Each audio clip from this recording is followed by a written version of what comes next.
Assalamualaikum warahmatullahi wabarakatuh. Perkenalkan nama saya Neva Lipka dengan NIM akhir 1052. Di sini saya akan melakukan ujian lisan untuk mata kuliah evaluasi dan pengendalian mutu hasil perkebunan. Kemudian saya akan menjawab pertanyaan nomor satu mengenai manajemen pohon kelapa sawit yang bisa dipanen.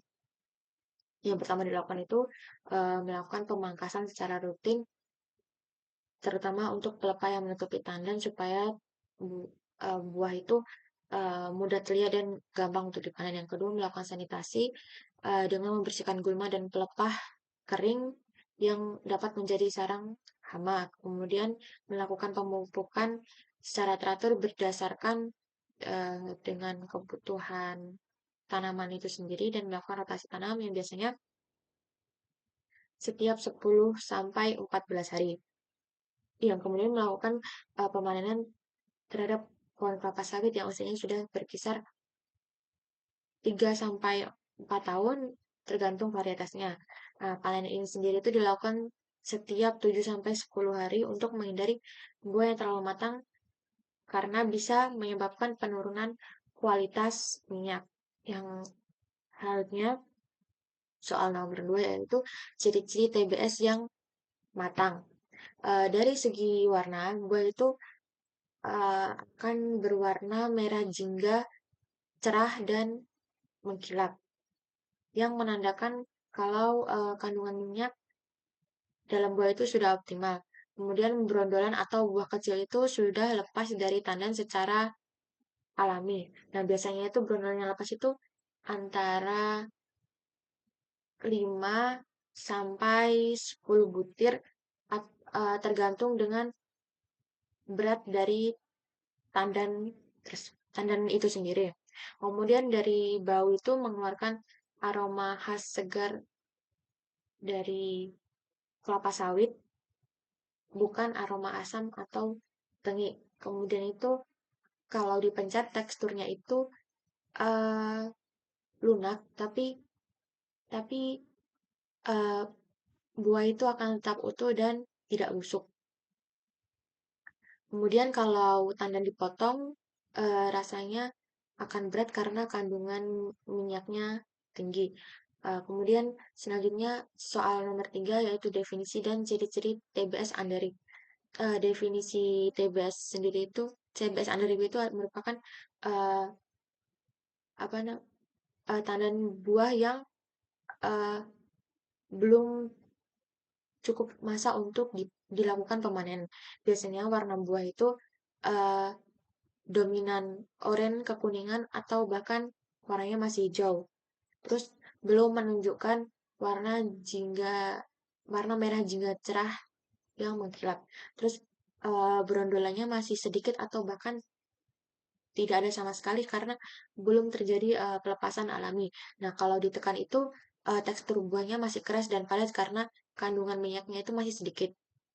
Kemudian untuk aroma buah itu belum muncul secara jelas atau seperti sayuran yang masih mentah gitu. Kalau TBS ini dipanen dan diproses akan menghasilkan kandungan minyak yang rendah dan CPO-nya itu jelek. Terus juga bisa meningkatkan kadar asam lemak atau FFA. Kemudian soal nomor 4 mengenai kualitas CPO yang baik. Nah, eh, dari untuk kualitas CPO yang baik ini eh, dikenal eh, dikenali dari berbagai parameter. Eh, Salah satunya warna minyak itu harus merah jingga cerah, bukan kusam atau kecoklatan, karena eh, menunjukkan kadar karoten yang masih tinggi. Kemudian bau CPO itu harus segar.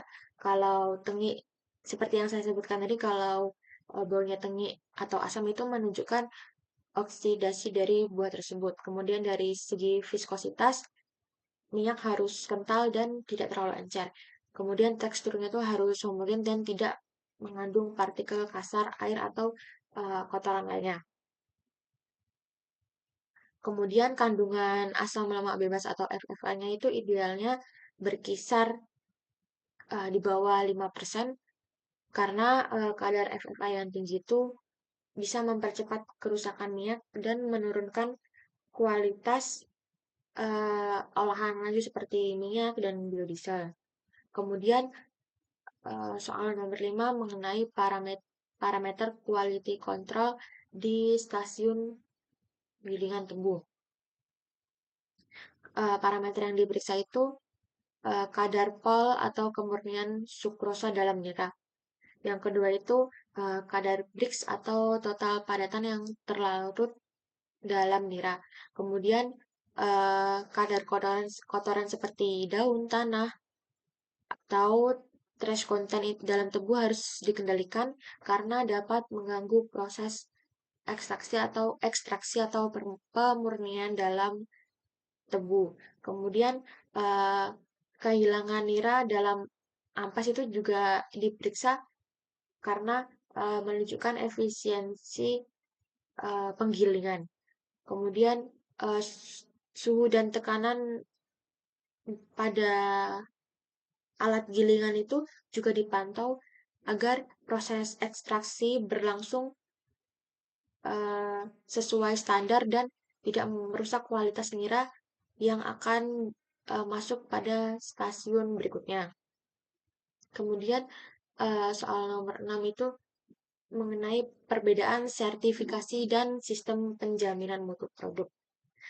Untuk sertifikasi sendiri itu merupakan pengakuan resmi dari pihak ketiga uh, yang menyatakan kalau produk atau sistem manajemen itu telah uh, memenuhi standar tertentu kayak SNI, ISO 2022, atau HACCP. Nah, sertifikasi ini sifatnya itu eksternal dan bisa dipakai sebagai alat pemasaran dan sebagai bukti untuk kepercayaan konsumen. Terus untuk penjaminan mutu itu merupakan prosedur atau serangkaian standar mutu yang telah ditentukan. Jadi kalau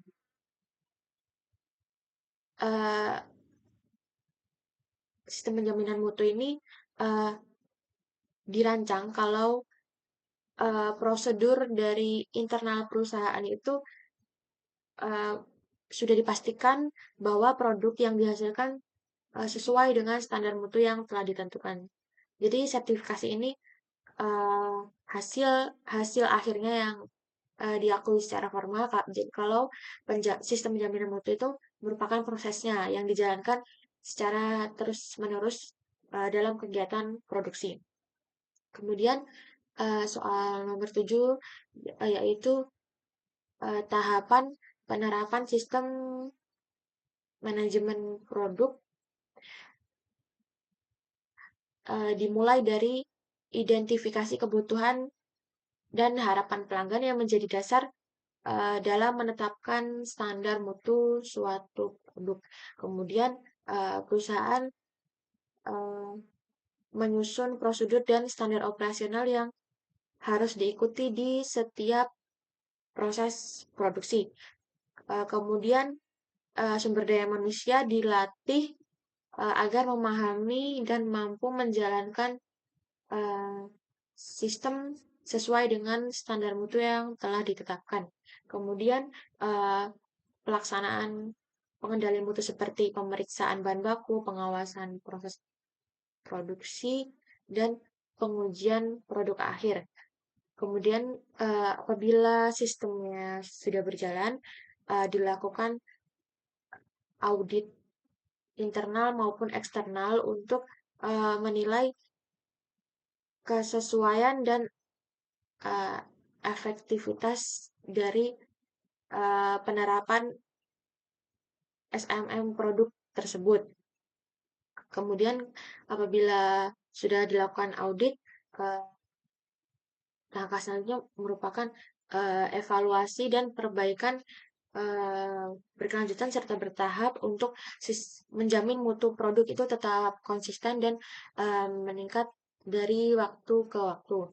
Kemudian untuk soal terakhir nomor 8, apa saja yang telah dipelajari dari pertemuan 5 sampai 10 dan saran perbaikan terhadap mata kuliah evaluasi dan penilaian mutu hasil perkebunan. Dari yang telah saya pelajari, saya dari pertemuan 5 sampai 10 saya telah mempelajari mengenai evaluasi dan pengendalian mutu dari proses pengolahan tebu mulai dari eh, pemanenan, pengolahan, terus apa namanya sistem-sistem yang menjamin eh, kualitas tebu maupun nira. Kemudian eh, saya setelah belajar mengenai sistem manajemen mutu dari setiap eh, perusahaan, kemudian juga mempelajari mengenai evaluasi mutu dan kualitas TBS dari kelapa sawit. Kemudian untuk saran dari saya untuk mata kuliah ini ke depannya, eh,